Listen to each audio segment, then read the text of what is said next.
I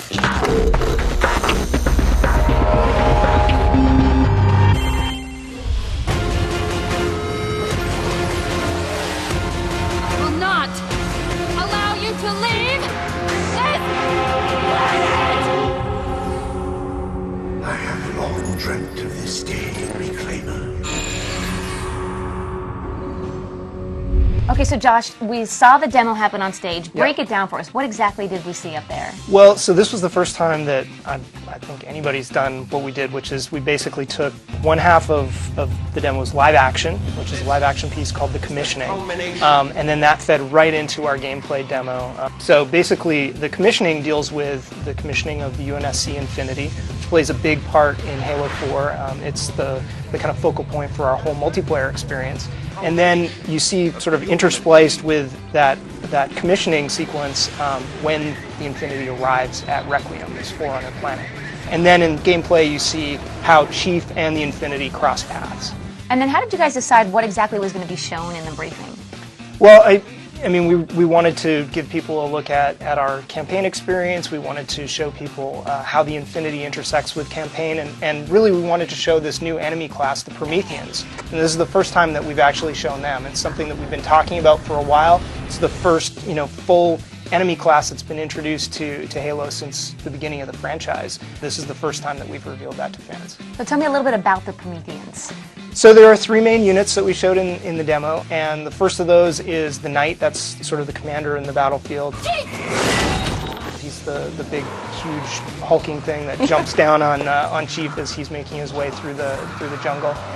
And then supporting the Knight is the Watcher, and that is the unit that the Watcher kind of spawns out of the back of the Knight, and then he's a support unit that is able to do all kinds of things. He can shield the Knight, he can catch grenades.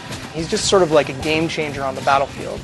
And then the Crawlers are these little sort of animalistic, almost insect-like attackers that are really easy to deal with one-on-one, but when you get them en masse, they're a little bit more difficult. Highly annoying. Yes, yeah, they're tough.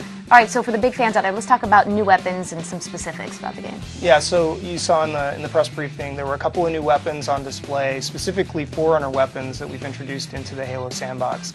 So the first of those is the light rifle, and this is a precision weapon that is kind of unique in that it fires a 3-shot burst when you're firing it sort of from the hip, and then when you zoom in, then it fires a concentrated single shot.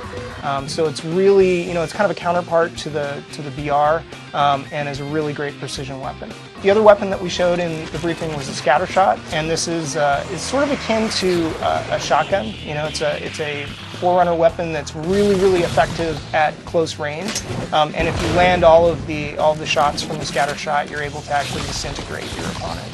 Single shot kill? Single shot kill if you land all of those shots. So it's really effective at extremely close range. Well, on top of the briefing, you also had the Xbox press event. So what did we see there? So last night we had a press event where for the first time we had playable Spartan Ops, and so we allowed people to come in, and we had 32 stations set up, and people could play in groups of 4 and go through a Spartan Ops mission. Halo 4 looks incredible. I've been playing a lot of Halo, and everything about this game is just awesome. The sounds are meatier, the gun feels different, and the running around's been really good, and I'm really happy to be here. Here with Phil Spencer at the Halo 4 event. Now, what's it like? Fans are finally get their hands on Halo 4. Yeah, it's incredible. It's been a long road, and the reception here at E3 has been incredible. We opened E3, the briefing with the great show. Now seeing all these people playing, having a great time. It's really great. If you had to talk about one sort of favorite mode or feature, what would you say that is, even for yourself? So for me, Spartan Ops is my favorite edition. It's definitely the biggest bet that we're making, for the first time telling an episodic story over the course of a season of play, and really trying to meld both linear in terms of how we're telling a story in the series with the missions that we're bringing out each week and allowing players to play a part in the development of a story online. So Halo, obviously, really all about the multiplayer. Dive in for more of the core. What are they going to be looking forward to with regards to multiplayer? The other thing that we showed in the briefing was a new ability called Promethean Vision, and this is an ability that allows players to see through solid objects. We're not alone. Switching Bison. So you can actually, change your visor mode, activate Promethean vision, and then it sort of sweeps out like a sonar pattern and exposes any enemies that are in the nearby region. And then you can see them through solid objects, through trees, what have you. Come so far since Hang 'em High. Now let's talk about multiplayer for the core. Yeah, what are they going to really look forward to? Yeah, so for multiplayer, we have 2 different competitive modes that are playable on the show floor. The first of those is a new mode called Regicide.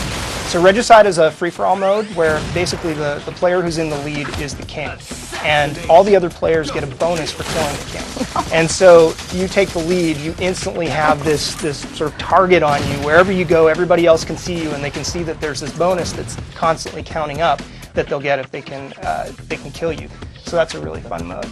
The other mode that we're showing is a new mode called Infinity Slayer. And so this is a twist on the classic Team Slayer game mode. And basically all of the players that are playing in Infinity Slayer are slowly earning this ordnance meter. And the ordnance meter allows them to call in an ordnance drop. You can then call that in, and you have different choices in terms of weapons and boost some power-ups. And they come down and drop down into the map directly in front of you that can then give you a big advantage in gameplay. Halo 4. There you go. Can't get better than that.